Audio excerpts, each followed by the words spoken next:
Oi, gente. O nome que tá aí, Natália Carmo, é o nome da minha mãe. Dá pra escutar? Tô falando muito baixo. Aqui, ó. Tem misericórdia. Misericórdia. Não, vai ter que cortar essa parte. Eu não sei como corta. Aqui, gente. Olha o que a gente Então, tá melhor não postar isso. Ó, eu tô comendo lasanha. O meu irmão chamado Pedro Oliveira está comendo também. O outro quase queima a língua. E tá queimando de novo. Tá, a gente tá comendo lasanha. Ontem foi Natal, hein?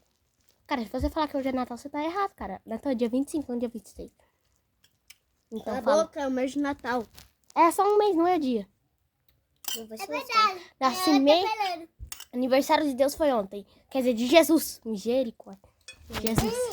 Amor, eu vou colocar a comida, não fica pegando. Vai, vamos cantar parabéns pra Deus. Parabéns pra Jesus. Misericórdia. Meu Deus, Deus é o pai. Deus é o pai de Jesus. É aniversário de Jesus, eu tô confundindo. Meu Parabéns Deus, toda hora você pra confunde. você, dessa data querida. Você já morreu, mas ressuscitou. Parabéns, Jesus. Ah, dessa vez eu falei certo, viu? Eu falei certo. E falou, galera. Vocês comem aí. Ai, misericórdia. Eu vou derrubar isso. Eu vou quebrar. Eu já bati aqui no prato, eu vou quebrar.